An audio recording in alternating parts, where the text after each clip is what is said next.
bien, bienvenidos a la tercera sesión de American Spaces on Air.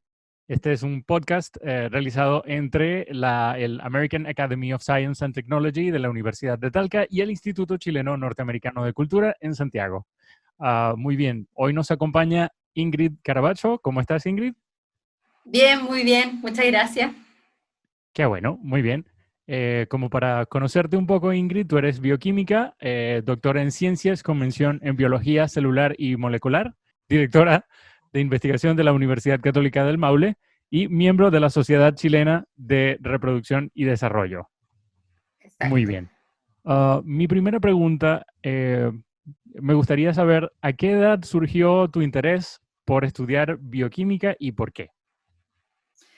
Uy, qué difícil. La verdad es que fue una combinación de muchas cosas, porque mi mamá es profesora de castellano, entonces también tengo una parte humanista muy desarrollada. Entonces hubo un tiempo en que estaba entre periodismo y bioquímica. Fue un poco extraño.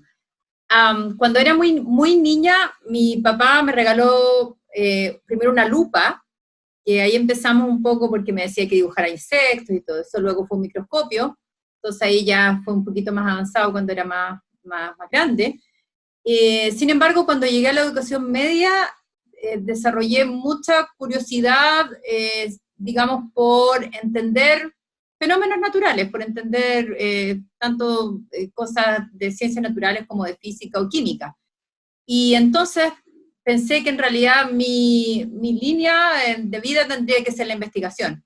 Y si bien en un principio pensé que medicina era la opción, cuando entré a estudiar bioquímica, porque di la prueba, entonces no me alcanzó el puntaje, entré a estudiar bioquímica y encontré que eso en realidad era. Entonces fue como, bueno, esto es lo que yo quiero hacer.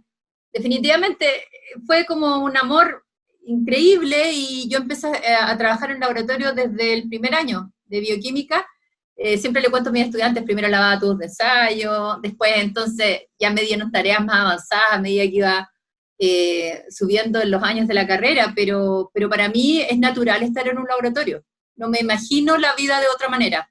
Entonces, creo que comenzó en la educación, o sea, en la niñez, se vio incrementado en la educación media y luego cuando descubrí la carrera de bioquímica y me puse a estudiar bioquímica, definitivamente no podría haber hecho otra cosa.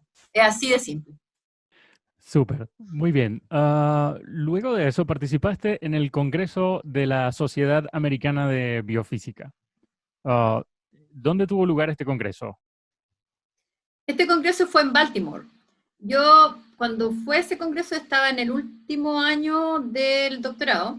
Entonces, mi tutor, el doctor Latorre, me dijo, bueno, tienes que ponerte a pensar en tu postdoctorado. Y yo, así como mi postdoctorado, sí, porque en realidad tienes que seguir la carrera académica. Yo quería seguir la carrera académica. Sin embargo, consideraba que era muy pronto. Me faltaba todavía un año, ¿cachai? Tenía que publicar un paper. Dijo, no, pero empieza a verlo porque estos procesos se demoran. Perfecto. Entonces, tenía que ir a este congreso en Baltimore, postulé una beca, me gané la beca para ir, y entonces él me dijo, bueno, ve, ¿qué te gustaría hacer? Entonces hice una lista de personas y de temas que me gustaría hacer en mi postdoctorado y empecé a contactar a los diferentes investigadores. Entonces, hola, mi nombre es tal, trabajo con tal, esta es mi área, me gustaría tener una entrevista contigo. Y entonces fue al Congreso, presenté mi trabajo, fue la primera vez que presentaba un póster en inglés, fue en 2017, entonces, o sea, 2007, perdón, entonces estaba un poco nerviosa, pero salió todo súper bien. Y entonces después fue las entrevistas. Y pasó algo muy, digamos, de nuevo muy especial, porque había yo seleccionado tres personas en Harvard. Fue la primera entrevista, entonces me dijo, no, muy interesante, pero no tengo plata. Segunda entrevista, súper bien, no tengo plata. Y luego el doctor David Clapham en el Boston Children's Hospital, en Harvard también. Entonces voy, doy la entrevista y luego me dice, bueno, yo quiero ver una presentación de tu trabajo. Bueno, hice una presentación. Pues me dice, bueno, ahora conversemos un poco de ti. Y yo nunca había hablado de mí en inglés, había hablado solo de trabajo. Entonces me hacían muchas preguntas como, no sé, hobbies, y yo, entonces en un minuto le dije, mira, yo inglés técnico manejo muy bien, pero no tengo mucho inglés de conversación. Y me dijo, bueno, no te preocupes porque te demora 6 meses y aprendes. Llegué yo a Chile y me llega entonces un correo electrónico que dice que él quiere que yo vaya a hacer el postdoctorado allá y que en cuanto termine me esperan y todo. Entonces yo, claro, vi este correo y dije, bueno, me tengo que ir. Pasó un año, di mi tesis, publiqué mi paper y me fui. Antes ya había estado en Brasil, también había hecho hartas cosas como fuera, pero esto ya era una experiencia en el fondo de cambiarse a vivir a otro lugar. Y fíjate que estuve muy orgullosa, lo tomé súper bien y me fui. Es que no, tampoco tengo mucho apego, entonces fue como, ya, listo, nos vamos, me fui nomás. Claro, y cuéntame, al llegar allá, ¿en qué consistía este entrenamiento? Cuéntanos un poco sobre eso. Ya, bueno, primero que era un laboratorio gigante. O sea, uno en Chile está acostumbrado como a estos laboratorios en que uno tiene, por ejemplo, un PI, un Principal Investigator, que son, no sé, 3 postdoc. Esto éramos 15 postdoc, 15.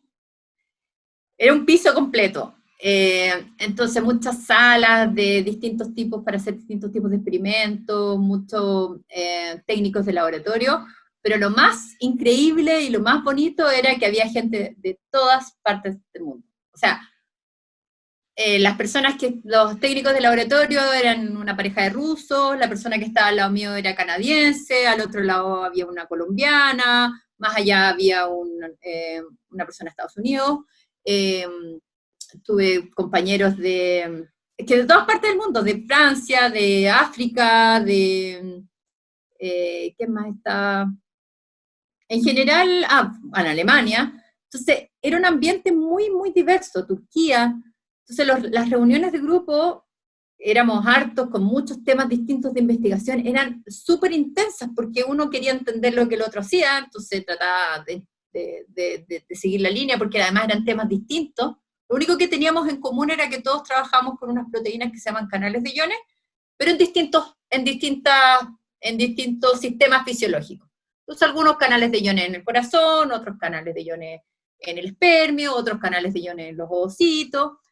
Entonces, eso además era como una lluvia de ideas constantes de gente hablando temas interesantes, súper motivantes, y eso mezclado con culturas distintas, ¿cierto? Con gente que era musulmana, por ejemplo, mi amiga de Turquía, después otras personas que tenían otras costumbres, había harta persona asiática, entonces fue muy rico. Entonces, bueno, también este director de laboratorio, que es una persona también súper inteligente, entonces también sus comentarios, siempre hablaban, por ejemplo, de libros, de la historia de los países, de las personas que componíamos el laboratorio.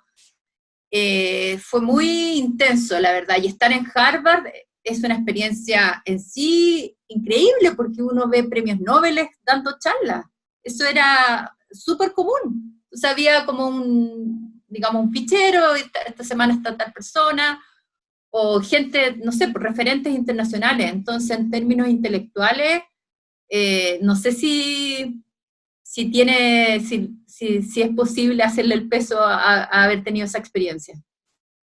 Claro, imagino que para ti debió haber sido formidable poder estar en esa situación, ¿no?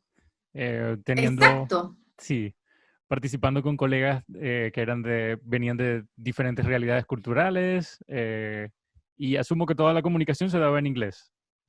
Sí, sí, y de hecho, lo que me gustaría también comentarte que claro, uno, por ejemplo, me pasa, de repente yo hago clases también en la universidad, entonces los estudiantes dicen, pero profesora, yo no hablo inglés. Es que no importa, si vas a aprender igual. O sea, yo cuando llegué a Estados Unidos, como te comentaba, esta entrevista fue muy chistosa, yo la veo chistosa ahora, porque claro, era como, bueno, el canal, no sé qué, pasa los guiones, pasa esto, no sé qué. Y después era como, ¿y qué te gusta hacer? Y yo así, eh, tratando de buscar en mi mente el verbo, porque había estudiado inglés cuando estaba en el colegio, pero claro, es distinto hablar en un idioma técnico, ¿cierto? Y eso no significa, no hay ningún problema con eso, no hay problema. Si el fin, y que yo siempre le digo a los estudiantes, el fin es que tú te puedas comunicar. Si tienes que ocupar lo que sea, en inglés, en castellano, si tienes que mezclar, no importa, no, realmente no importa. Y lo mejor, la enseñanza más fuerte que yo tuve en Estados Unidos, que en realidad no importa. Tú tienes que lograr que el otro te entienda, y el medio para eso, la verdad es que no importa. De hecho, por eso me llama mucho la atención, de vuelta en Chile, que pongan tanto, digamos, como peso a que uno tiene que hablar bien castellano, que los extranjeros que vienen tienen que hablar sin acento, más o menos. ¿Pero por qué? Si uno es como es y viene de donde viene, y eso es parte de tu identidad. ¿Por qué deberías tú hablar sin acento venezolano si eres venezolano? O sea, no. Como que eso es parte, digamos, de los cambios que uno tiene en Estados Unidos, que yo creo que se da por esta diversidad cultural, en que en el fondo lo único que importa eres tú, que te comuniques, y como sea que te comunique, en un inglés con acento, sin acento, neutro, más o menos, da lo mismo. Bien. Entonces, sí. Eso fue muy importante para mí. Genial. Y estamos hablando, por supuesto, en un entorno de trabajo, en el entorno de tus colegas, pero fuera de eso, ¿la vida en Estados Unidos también te deja una experiencia similar? Sí, ahora yo debo reconocer que Boston es un lugar bastante particular dentro de Estados Unidos, porque es muy cosmopolita, ¿cierto?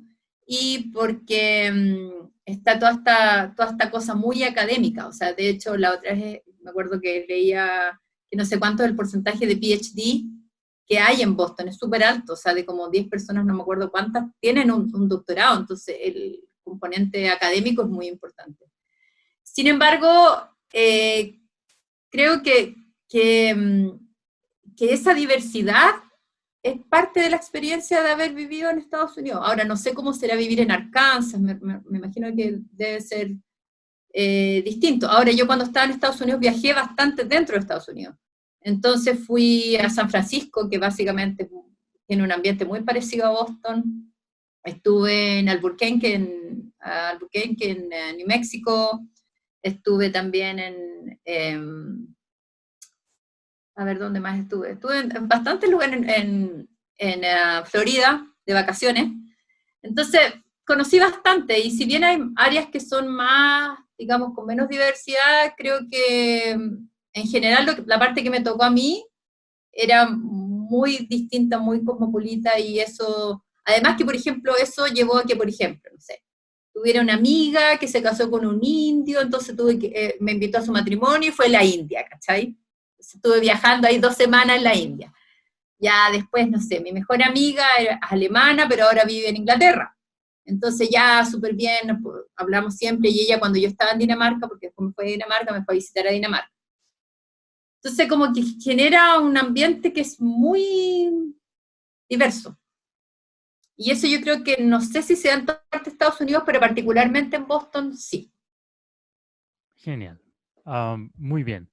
Nos comentaste que luego de Estados Unidos, o bueno, primero, ¿cuánto tiempo pasaste en Estados Unidos durante el estudio del postdoctorado? Estuve 5 años y medio, desde el 2008, perdón, hasta el 2013. Sí, Muy bien. Y luego de allí pasaste a Dinamarca. sí. ¿O viniste a Chile primero? No, no. Estuve hasta octubre del 2013, ¿está bien? Sí, octubre del 2013 en Estados Unidos, Boston, y luego en enero del 2014 empecé mi segundo postdoctorado en Dinamarca. Estuve 14, 15 y 16, y en febrero del 2017 me volví a Chile. O sea, básicamente salí de Chile en marzo del 2008. Ya, muy bien. Ok, mi siguiente pregunta es, teniendo toda esta experiencia de 5 años en Estados Unidos, ¿cómo sentiste que fue la transición hacia Dinamarca? Uy, qué difícil. A ver, lo que pasa es que se puede como dividir en distintos aspectos, ¿cierto? A ver, el aspecto científico, si bien Dinamarca es un país desarrollado, creo que no es difícil comparar la rapidez con la que ocurren las cosas en Estados Unidos o en Boston en particular con algún otro lugar del mundo. O sea, básicamente es muy difícil, porque por ponerte un ejemplo, ya, se me ocurrió que voy a hacer este experimento hoy día, por ejemplo. Esto es 4 de la tarde. Escribo entonces a un proveedor y le digo, mira, fulanito, mándame tal reactivo, no sé cuánto. Al otro día, en la mañana, yo tenía el reactivo en el mesa. Entonces eso es muy difícil, porque en Dinamarca también se demora más. Entonces es una parte que yo creo que en términos de académicos, científicos, Estados Unidos está mucho más avanzado. Ya, después hay una segunda parte que es una parte más social, ¿cierto? ¿Qué pasa? Que nosotros tenemos un sistema que es como el sistema de Estados Unidos, que uno paga básicamente por todo, ¿cierto? Quiere ir al médico, tiene que pagar, tiene un ISAPRE, tiene una pensión que paga. Bueno, en Dinamarca, todas esas necesidades están cubiertas por los impuestos. Entonces uno paga una cantidad de impuestos que es entre 40 y 50%, sin embargo, si vas al médico no pagas nada.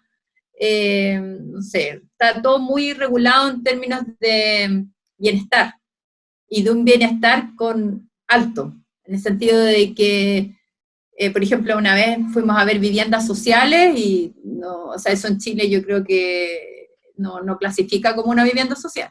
Entonces, el bienestar social es muy alto y eso a mí me gustó mucho, porque da libertad, uno se siente bien tranquila, sientes que el Estado te protege, sientes que te puedes enfermar, que no va a pasar nada, que vas a tener una hora en un médico, que te van a ver, que te puedes hospitalizar y que vas a estar en un lugar digno, digamos.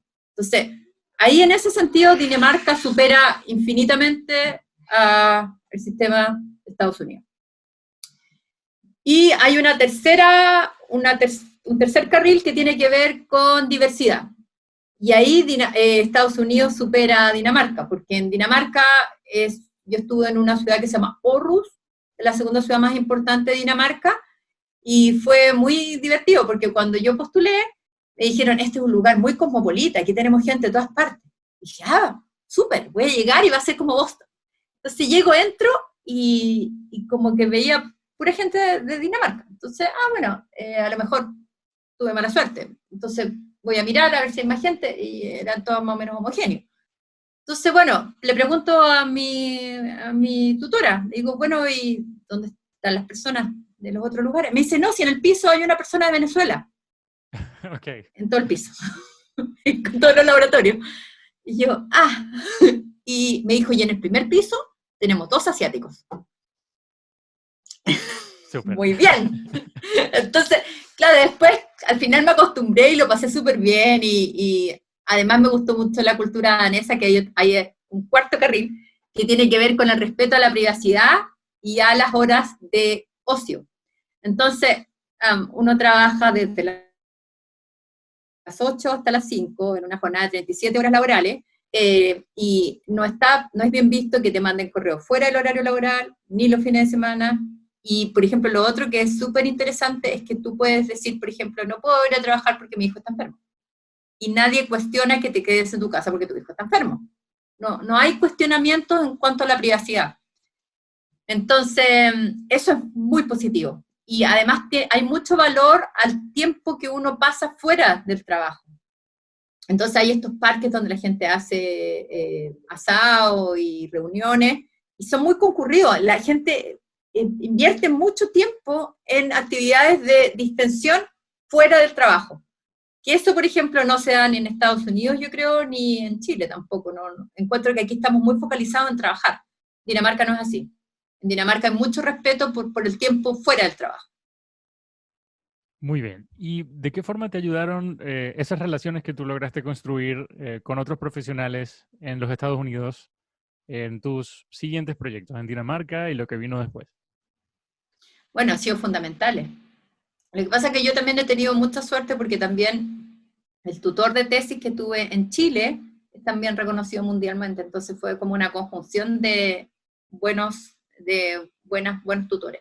Cuando llegué a Dinamarca, pasaron 2 cosas bastante particulares. La primera fue que me gané una beca Carlsberg, que es una beca de una cervecería Carlsberg. Ellos te dan cierto dinero a investigación. Y entonces así pude conocer al panel de científicos que estaba en esto, que analizaba las becas y que tenían que ver con la adjudicación de proyectos, y también gente que tenía que ver directamente con este fondo en particular. Y ahí entonces estaba un ex postdoctorado del mismo laboratorio donde yo hice el postdoctorado en Estados Unidos, que todavía es profesor de la Universidad de Copenhague, Søren Peter Olesen es su nombre. Y entonces, claro, él fue súper acogedor conmigo. Entonces me dijo, bueno, yo te voy a presentar a la gente, este es el laboratorio, puedes venir a visitarnos a Copenhague cuantas veces quieras, me invitó a congresos, muy buena onda. Pero a su vez en Dinamarca también, en la Universidad de Aarhus, había un grupo que seguía a mi tutor en Chile, a mi ex tutor en Chile, al doctor Latorre. Entonces también eso me ayudó, porque también, pero tú fuiste estudiante del profesor Latorre, bueno, entonces te ponemos en contacto con no sé quién, que hace no sé cuánto.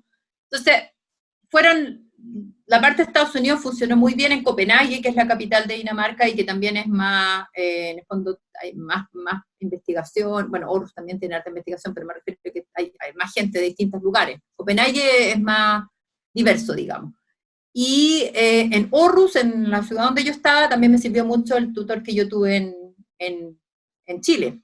Entonces, básicamente la carrera científica, por supuesto que la he construido por mi capacidad, digamos, como científica, pero además me ha servido mucho haber tenido buena formación en términos académicos y con gente muy reconocida, que también se lo he dicho a mis estudiantes, creo que es muy importante en el fondo en la carrera científica es muy importante a quién conoces, con quién estuviste, cuáles fueron tus contribuciones en el campo, y así entonces vas formando lazos y vas haciendo colaboraciones. Y cuando estaba en Estados Unidos, entonces también conocí al doctor Rafael Fisore, de la Universidad de de la Universidad de Massachusetts, en Amherst. Empezamos una colaboración en Estados Unidos, que siguió cuando yo estaba en Dinamarca. Y decidimos entonces que queríamos presentar un proyecto que tuviera que ver con estas proteínas, los canales de iones, fertilización, y lo presentamos la primera vez al NIH en el 2017, nos hicieron algunas modificaciones, y el 2018 entonces se adjudicó. Y eso es súper importante y ha sido buenísimo porque me ha permitido montar el laboratorio en Chile. Yo tengo un acuerdo con él, que yo tengo que ir todos los años a Estados Unidos, hacemos cosas en conjunto allá, yo hago cosas acá, yo entreno a sus estudiantes en Estados Unidos, hemos publicado muchos artículos juntos y pensamos seguir por mucho tiempo también haciendo cosas. O sea, en el fondo, yo lo que te comentaba es que mi relación con Estados Unidos, yo la veo como casi, digamos, para mucho tiempo más, porque tengo muchas cosas corriendo ahora con Estados Unidos. Está este acuerdo, este proyecto del NIH, que es National Institute of Health, que son súper prestigiosos además. Tengo otros colegas con los que estoy haciendo otras cosas. Normalmente me invitan a dar seminarios, por ejemplo, el 12 de septiembre tengo un seminario en la UMass de mi línea de investigación. Quiero mandar estudiantes a hacer pasantías a Estados Unidos. Entonces, haber estado en Estados Unidos, establecer colaboraciones y seguir trabajando con ellos ha significado, en el fondo es parte de mi carrera científica, es parte de lo que soy ahora como investigadora. Súper, muy bien. Ok, hablemos ahora de tu retorno a Chile. Y bien, un momento. Ok. Actualmente te estás desempeñando como investigadora en la Facultad de Ciencias Básicas de la UCM. ¿Cómo llegaste a esta posición? Cuéntanos un poco sobre eso. Bueno, estaba yo en Dinamarca y entonces quedé embarazada y o sea, en el fondo decidimos tener un hijo y claro, uno se empieza a plantear cómo va a ser vivir en otro país. Y me dieron ganas de volver. Dije, bueno, a lo mejor puedo tener mi propia línea en Chile, volver, tener mi laboratorio. Yo ya tenía súper claro en Dinamarca que quería tener mi propio laboratorio y hacer mis cosas. Entonces eso ya por lo menos estaba definido. Y nos pusimos a postular a trabajos, mi marido y yo. Mi marido es alemán, postulamos en algunos trabajos en Europa, pero yo siempre quería volver a Chile. O sea, ya tenía decidido que quería volver. Entonces postulé a la Católica del Maule. Me entrevistaron por Skype, todavía me acuerdo.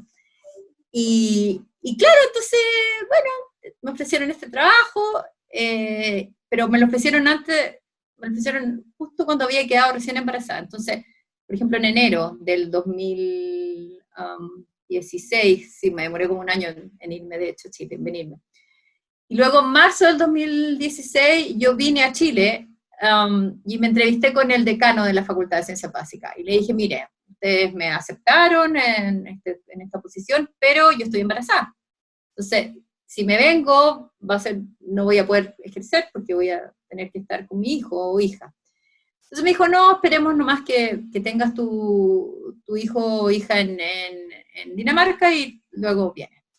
Y en ese mismo instante, entonces yo también le dije, mira, yo no me puedo ir si es que mi marido no tiene trabajo en Chile, porque también es investigador, entonces ¿cómo lo hacemos? Así, ya tú no te preocupes que nosotros lo resolvemos.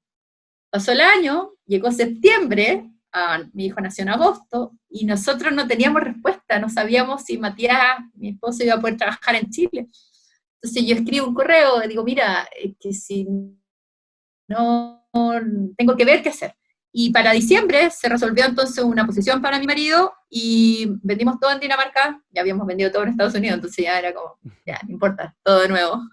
Vendimos todo en Dinamarca, y pusimos las cosas en una maleta y yo me vine a Chile a finales de enero del 2017 y mi marido se quedó un tiempo más terminando un par de experimentos y llegó en febrero del mismo año, 2017, y en marzo yo empecé en la universidad a hacer clases, y ya full con laboratorio, o sea, no con laboratorio, me pasaron primero una pieza, luego yo fui a Estados Unidos, me traje equipamiento en unas maletas, luego de Dinamarca, este mismo colega que me ayudó cuando estaba allá, me mandó un equipo, luego salió este proyecto en NIH, luego llegaron los estudiantes, entonces ha sido muy bonito, la verdad, porque ha sido como crecer, empezar de nada y ahora tener un laboratorio, tener estudiantes, tener equipamiento, ha sido difícil y a veces frustrante, a veces uno se frustra y llora y dice, bueno, pero ¿para qué me vine? Y no sé cuánto, pero luego ven las otras cosas, que está cerca de la familia, y que se puede hacer mucho, o sea, que en el fondo uno es un referente, que a mí a veces me cuesta verlo, pero cuando se acercan los estudiantes y me dicen, profesora, pero a mí también me gustaría salir, o también me gustaría hablar inglés, o también me gustaría, no sé, conocer otro país, o vivir afuera, uno se da cuenta que uno también es modelo. Y eso es bonito, porque uno siente que puede influir en crear o en empujar a los estudiantes a atreverse, digamos. Eso ha sido muy bonito, la verdad. Bien, eso nos deja saber cómo te ha hecho sentir estar en este cargo ahora y, por supuesto, todas las ventajas, en cierta forma, algunas de las cosas que te han ayudado de haber tenido estas experiencias en el exterior a la hora de volver. ¿Cuáles han sido los retos más grandes de este cargo que tienes actualmente? Ay, a ver, el reto más grande es compatibilizar con mi línea de investigación. Eso ha sido por mucho lo más difícil, porque tengo que dejar tiempo para planear mis experimentos, para conversar con mis estudiantes, para conversar con Rafael en Estados Unidos, para ir viendo cómo vamos avanzando en el proyecto que tenemos que rendir, el NIH. Y al mismo tiempo tengo una tarea que es de gestión, ¿cierto? Que tiene que ver con la dirección de investigación de una universidad completa. Entonces ha sido un desafío muy grande en ese sentido. Ahora, la experiencia en Estados Unidos ha sido fundamental porque, por ejemplo, la Universidad Católica del Maule ahora tiene bastantes investigadores que son extranjeros. Entonces, si bien yo diría que la mayoría tiene un nivel de español que es bueno, hay un par que prefiere, de hecho, comunicarse en inglés. Entonces tengo una colega india, entonces, claro, a veces sí estamos hablando, entonces me dice, bueno, pero mejor ya, hablemos en inglés para que salga más rápido, para que sea más cómodo para mí. Y eso ha sido muy bonito porque, como dije al principio, lo importante es que la gente se comunique y si eso es en inglés, en cualquier idioma da lo mismo. Entonces eso ha sido muy bueno. También para mí significa también una oportunidad de mostrar a la universidad afuera, ¿cierto? De tratar de que se internacionalice todo lo que hacemos. Y en ese sentido también he tenido harto apoyo de la Dirección de Comunicaciones de la universidad, que siempre es como ya, bueno, hagamos este póster, también hagámoslo en inglés. Tratemos en el fondo de potenciar una imagen que sea más internacional. Y eso ha sido positivo y ha sido bueno también desde la dirección, de poder aumentar, digamos, la visibilidad a través de redes sociales o a través de la misma página de la universidad, tratar de que sea un poco más internacional. No, yo creo que sin lugar a dudas la experiencia en Estados Unidos, porque además pasa otra cosa, Mario, que cuando uno se va de su lugar de origen, crece mucho en independencia también, porque ya no está ni tu familia, ni nadie. Entonces yo me fui sola. Entonces era como que o me la aprendí a arreglar sola y tomar mis propias decisiones, o me tenía que volver. Entonces eso también ayuda mucho a enfrentar desafíos de una manera mucho más madura, porque ya pasé por eso, ya tuve la experiencia de estar sola, de arreglármela y todo eso. Y también haber estado en un laboratorio como el que estuve, con 15 postdocs, también te obliga a fijar objetivos claros, ¿cierto? Porque a mi jefe yo lo veía cada 4 meses, ¿cierto? Estaba invitado siempre en conferencias, una persona súper conocida, súper famosa. Entonces, de repente, claro, aparecía y era como, hola, él se fue. Bueno, sigamos. Entonces, claro, y te obliga a trabajar independiente. A mí me llama mucho la atención, por ejemplo, todavía me llama mucho la atención este como control, quizá un poco que se da en nuestra sociedad, como de saber si el otro está haciendo cosas o no, porque en realidad en la academia, y particularmente en Harvard, es que si no lo haces, entonces fracasas. No hay nadie que te esté diciendo lo que tienes que hacer, porque si no lo haces, no vas a surgir y te vas a tener que volver a tu país. Punto. ¿Cachai? Entonces entonces, por ejemplo, eso yo lo he transmitido mucho a mis estudiantes. Esto yo puedo, por ejemplo, ahora desde la dirección, yo los guío, por supuesto, tenemos una vez a la semana reuniones, pero ellos tienen que ser los gestores de sus tesis, ellos tienen que ir viendo para qué lado ir, profesora, podemos hacer esto, podemos hacer esto otro, yo los voy a apoyar, pero básicamente lo que espero de ellos es independencia, y que eso no les va a servir, o sea, les va a servir no solamente ahora, les va a servir para siempre, porque la vida la construye uno, no un jefe o una jefa que te diga lo que tienes que hacer. Eso. Retomando eso que mencionabas, eran 15 postdoc trabajando en el mismo lugar y el jefe lo veían cada 4 meses. Más o menos, sí. ¿Qué tipo de dinámica generaba eso entre tus compañeros y tú en ese momento? ¿Era una sana competencia o quizás era más bien simplemente compañerismo? ¡Ay, qué difícil! Se da de todo, porque ponte tú, yo caché al tiro, o sea, me di cuenta de inmediato con quién no quería trabajar.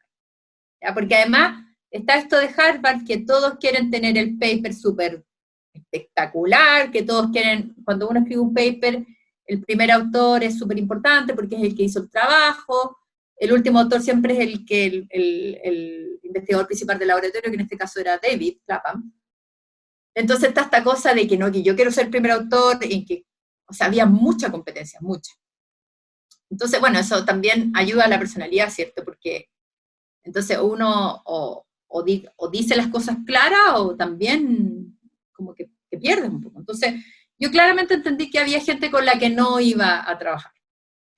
Y entonces fue como selección natural, un poco. Entonces, pero había otro grupo, dentro de los que estaba una estadounidense y una canadiense también y una colombiana, que teníamos un grupo con los que sí hablábamos y sí colaborábamos, hacíamos cosas de nuestra área juntos, nos hicimos amigos, lo pasamos súper bien. Entonces, sí se dan las dos cosas. Se da este ambiente que es un poco tóxico, diría yo. O sea... Bien, y en la actualidad, estamos atravesando por esta situación de pandemia. ¿Cómo ha afectado tu trabajo, no solo aquí en Chile, sino además los trabajos que estás haciendo con las personas de Estados Unidos también? Bueno, esa es una pregunta también difícil, porque en realidad trabajar en pandemia ha sido difícil, sobre todo cuando uno es una investigadora, digamos, experimental de biología o de química, en que uno tiene que estar, o física, que tiene que estar en el laboratorio, digamos, en el experimento. Entonces, en ese sentido, en mi grupo en particular ha sido fundamental el apoyo de mis estudiantes, porque ellos han querido seguir aprendiendo. Entonces, por ejemplo, en vez de estar en el laboratorio, lo que hemos hecho es que tenemos reuniones semanales en que leen paper. Entonces nos juntamos y decimos, ya, bueno, a esta semana, por ejemplo, esta semana era la semana de las anomalías cromosómicas, se puso súper técnico, pero nos tocaba esta semana eso, entonces ya, buscamos un paper de anomalías cromosómicas, entonces vamos a estudiar en el fondo el proceso meiótico y cómo sucede eso en producción. O ponte tú, no, cuando recién nos empezamos a juntar, teníamos que saber de coronavirus. Somos todos investigadores, que van a saber de coronavirus, no sé qué, ya, listo, paper de coronavirus, entonces alguien exponía. O sea, a mí ellos me han dado mucha energía para poder seguirlos guiando. Y además hemos podido hacer algunas cosas más teóricas, hacer predicciones o hacer diseños de cosas del laboratorio. Ahora, con el grupo de Estados Unidos eso ha sido un problema, porque yo se supone que debería estar allá ahora. Yo voy en septiembre, a finales de agosto, septiembre, paso tiempo en Estados Unidos. Entonces, mi colega en Estados Unidos estaba súper preocupado porque no va a poder hacer los experimentos que estaban planeados. Sin embargo, hemos seguido escribiendo paper y hemos tratado, o sea, seguimos teniendo reuniones, pero claro, se hace súper difícil, porque es difícil que yo le enseñe a un estudiante de él, desde acá, cómo hacer un tipo de experimento en particular. Yo hago un tipo de experimento que es complejo, entonces tengo que el año pasado tuve 2 estudiantes de mi colega en Estados Unidos a los que les enseñé los experimentos, los 2 iraníes, pero la chica se fue a una compañía y el estudiante se fue a vivir a Bélgica. Entonces, quedamos de nuevo en cero. Entonces yo este año tenía que ir de nuevo para enseñarle a otra niña y no he podido ir. Entonces la verdad es que se ha visto súper impactado en ese sentido.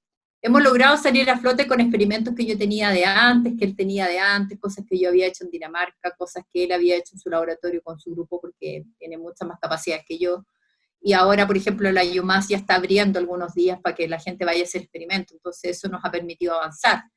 Pero en nuestro caso ha impactado bastante nuestra investigación, la verdad, Mario. Entiendo.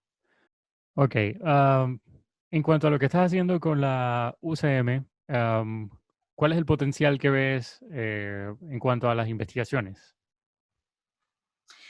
Bueno, yo la UCM la veo con súper alto potencial, tenemos hartos investigadores jóvenes en distintas áreas, en áreas de innovación, digamos, bien fuertes, tenemos personas que trabajan en bioprocesos, gente que trabaja digamos, en distintas áreas, en epidemiología, tenemos un grupo muy fuerte que está dirigido por la vicerrectora de investigación y posgrado, la doctora María Teresa Muñoz. Ellos trabajan con el efecto de los pesticidas en la población expuesta a pesticidas, es decir, personas que viven en áreas más rurales, y eso es súper importante en nuestra región en términos éticos también.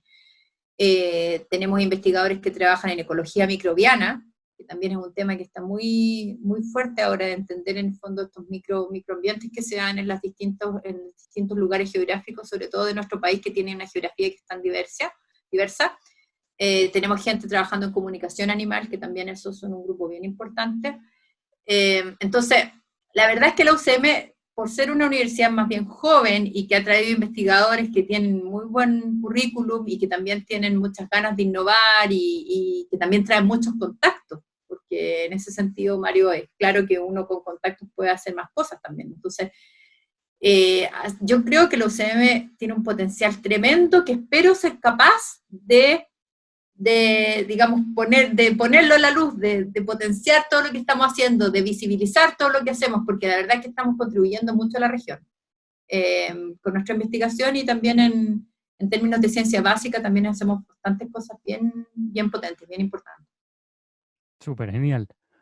Muy bien. Una última pregunta, y en este caso quería saber, ¿te desempeñas como directora del Laboratorio de Fisiología de la Reproducción, ¿verdad? Además de eso, eres investigadora y además de eso cooperas con instituciones en Estados Unidos y además de eso ayudas también tienes un grupo de estudiantes con sus tesis en este momento a los que supervisas. Y además de eso, también eres la madre de un hijo. ¿Cómo haces? Sí. Exacto, se me había olvidado, mi tesista más importante. Sí, tengo mi hijo Nolan, tiene 4 años. ¿Cómo lo hago? Lo hago con un padre muy presente. nosotros somos un equipo, mi familia funciona como un equipo. Entonces, cuando salió me ofrecieron el cargo de la dirección de investigación, nos sentamos en la mesa, mi marido y yo, y discutimos. Dijimos, bueno, ¿qué hacemos? Tenemos esta opción, la tomamos, no la tomamos, ¿cómo lo vamos a hacer? Porque claramente se veía esto que está pasando, ¿cierto? Que yo iba a pasar en muchas reuniones, que por ejemplo, si no estuviéramos en pandemia, yo probablemente tendría que viajar, hartos reuniones de gestión, del crucho de distintas entidades. Entonces discutimos, entonces dijimos, bueno, ahora, ¿qué hacemos? Entonces mi marido me dijo, bueno, yo creo que para tu carrera es muy importante que tú tomes ese cargo y que lo hagas de la mejor manera posible, y para que eso funcione bien, entonces yo voy a tener que asumir un poquito más de mi 50%, ¿cierto? De las parejas o las familias 50-50. Esta vez ahora yo creo a Matías le está tocando un poquito más, no, digamos que harto más que el 50%. Sin embargo, nosotros, como lo dije anteriormente, lo tomamos como un desafío familiar, lo tomamos con alegría, y una alegría genuina, compartida, de que íbamos a tomar esto como juntos, como equipo, y que ahora, bueno, Nolan iba a estar más tiempo con él, en términos del almuerzo y todo eso, que incluso en pandemia eso ha sido mucho más intenso, porque no está yendo al jardín, ¿cierto? Entonces nos toca, o más bien le toca a mi marido ayudarlo con las tareas, con algunas cosas que nos mandan del jardín. Entonces ha sido bien difícil. Yo trato, y siempre que tengo que parar y acordarme que yo, primera, antes que todo esto, soy mamá, ¿cierto? Entonces, trato en el fondo, porque me gusta tanto lo que hago, que también es como una cosa todo el tiempo ahí como equilibrando, ¿cierto? Y claro, le dedico tiempo, trato de parar a ciertas horas, de estar con él, del fin de semana dedicarme a la familia, de que podamos hacer cosas los tres juntos, pero es difícil. Es difícil porque, bueno, primero porque me gusta muchísimo lo que hago, sobre todo la parte de investigación, entonces eso me cuesta. Lo segundo, porque también está estos desafíos, ¿cierto? Tú que eres objetivo y quieres ganar, ¿cachai? Si uno también es competitivo, si esa es la cuestión, entonces no quieres que funcione bien, y quieres que funcione, y que se haga bien, y como tú quieras, y de la mejor manera, y perfecto, y todo eso, entonces eso requiere mucho tiempo. Y entonces ahí estamos compatibilizando, pero yo quiero dejar en claro que para mí las familias son equipos. Yo no podría estar acá conversando contigo si no hubiera llegado a un acuerdo con mi marido y hubiéramos dicho, bueno, lo vamos a hacer así, y nos ponemos todos a trabajar para que tu cargo salga bien, para que te vaya bien. En un futuro quizás va a ser él que va a tener que tomar un cargo, o va a tener que, hemos pensado en algún minuto, no sé, a lo mejor pasar otro tiempo en alguna otra parte del mundo, en algún sabático que pidamos dentro de la universidad, no sabemos. Entonces, a lo mejor en ese minuto me va a tocar a mí. No, es así. A veces soy yo, a veces va a ser él. Lo importante es que mi hijo esté bien cuidado por alguno de nosotros, y que crezca bien. O sea, en el fondo lo que me da un poco de risa asociada ahora es que, como pasa más tiempo con mi marido, habla bastante más alemán que castellano. Entonces es un poco, esperamos que cuando vuelva al jardín ya esté más, se vuelva a, digamos, poner 50 y 50 de nuevo. Muy bien. Sé que dije que esta pregunta era la última, pero ahora esta sí es la última. Ahora sí que sí es la última. Muy bien. Bien. Para todas esas personas que están pensando en estudiar en el exterior, en buscar una beca en los Estados Unidos, por supuesto, te hago esta pregunta conociendo ya esta historia, este gran proceso de internacionalización que tú has vivido. ¿Cuál sería tu consejo? El consejo que siempre doy, que siempre lo doy a mis estudiantes, es que hay que atreverse. O sea, aquí por ejemplo, en mi caso yo di 3 entrevistas y de esas 3 salió una. Ya. En el caso de mi marido, estábamos en distintas partes del mundo postulando un lugar en común, ¿cierto? Él dio 30 entrevistas. Entonces tú dirás, oh, qué mala. Bueno, pero el punto es que lo consiguió, sí, es así, ¿cierto? A lo mejor te va a costar, a lo mejor no va a ser este año, a lo mejor va a ser el próximo.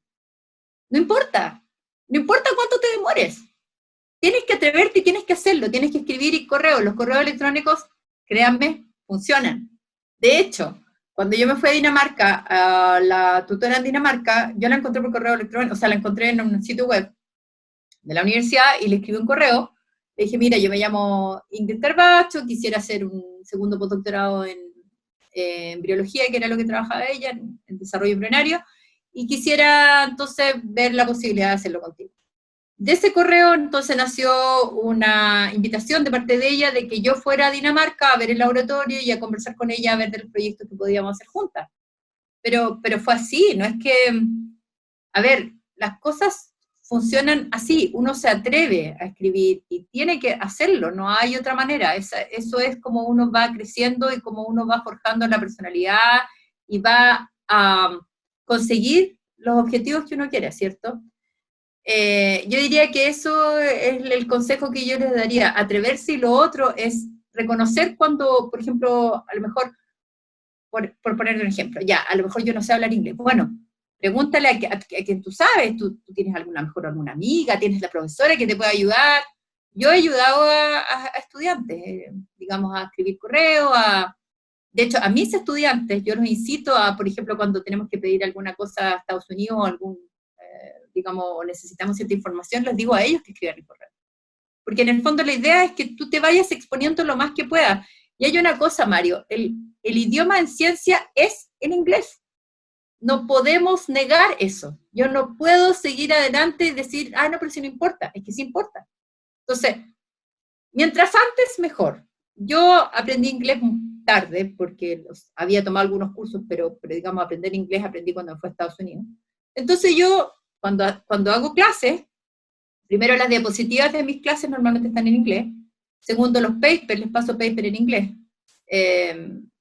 Y por ejemplo, en mis estudios, mis 3 tesistas, este año, cuando presentan, tienen que también poner las diapositivas en inglés, y queremos empezar desde el próximo año a que también presenten en inglés. ¿Se van a equivocar? Sí. A lo mejor van a tener un acento latino, sí. A lo mejor van a haber palabras que pronuncien mal, sí, también. Pero ¿realmente importa? Si lo único, en el fondo, que tú quieres es poder comunicarte en inglés y digamos, tratar de que el otro te entienda y ir mejorando. Y la única manera de mejorar es atreviéndose. Aquí no sirve para nada ser tímido o quedarse esperando que pase, no sé, un milagro. No, uno tiene que salir a buscar lo que uno espera de su vida. Y por ejemplo, con respecto a eso, me acuerdo la primera vez que di una charla en inglés. De hecho, yo llegué a Estados Unidos en el 2008 y en el 2009 ya me tocó dar una charla. Te juro que la practiqué tantas veces, me la sabía de memoria cada palabra, porque es distinto presentar un paper, y la charla que yo di para la entrevista era una charla con 2 personas, ¿cierto? Era mi tutor y el grupo, que éramos, por ponerte, 6 personas. Claro, también la había practicado, pero este era un congreso, el congreso de la Sociedad Anual de Biofísica, tenía que dar una charla, y me la sabía de memoria, me la había estudiado tanto que me la sabía de memoria. Y me acuerdo que cada vez que la presentaban en el laboratorio yo decía dimer, por dimer, que son 2 proteínas. Y mi tutor, dimer. ¿Por qué sigues diciendo dimer? Me decía, si es dimer. Y yo, sí, no sé qué, ya. Después, por ejemplo, Russia. Yo decía Rusia. No, es que no digas Rusia, Russia. Ya, bueno, entonces, claro, sí, da lata. Uno dice, pucha, sí, en realidad, qué lata. O te da lata, por ejemplo, la primera vez que mandáis un manuscrito, que es muy divertido, porque uno lo manda y se jura, pero ya lo más, ¿cierto? Que lo hiciste súper bien. Mandáis, y lo hiciste súper bien y todo, y te llega el manuscrito todo rojo. O sea, en el fondo tenías una palabra. Entonces, claro, uno dice, pucha, la cuestión, ya, qué lata. Bueno, ya no importa, pero tenés que seguir, sí. No sé, es así, no sé, uno sigue. Mi colaborador en Estados Unidos, Rafael, es argentino. Y me decía, yo creo que alrededor del paper número 10 que escribí ya me salió un poco mejor. 10 papers, 10. Entonces, uno sigue nomás y trata de hacerlo lo mejor posible y le pone mucho empeño y se atreve, ¿cierto? Si al final la vida es atreverse, es ser valiente. Esos son los que ganan al final. Súper, muy bien. De allí tomamos entonces 3 ideas muy importantes. La primera es atreverse, la segunda es no rendirse, y la tercera, por supuesto, es aprender inglés. Sí. Muy bien. Ingrid, muchísimas gracias por habernos dedicado este tiempo. De verdad estamos muy contentos de tenerte como nuestra tercera invitada en American Spaces on Air. Y bueno, de verdad te deseamos lo mejor.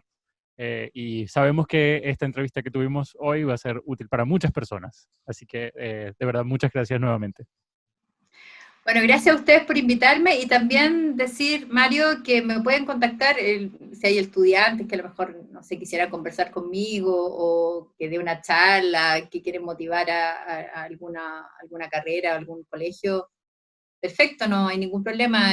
Mi correo, no sé si va a estar en mi correo, va a estar mi nombre. Es muy fácil encontrarme en la internet, así que no duden en contactarme si en algo puedo ayudar. Muchas gracias. Muy bien, Ingrid. Muchas gracias nuevamente.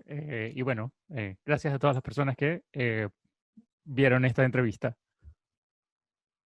Nos vemos. Nos Chao. vemos. Gracias.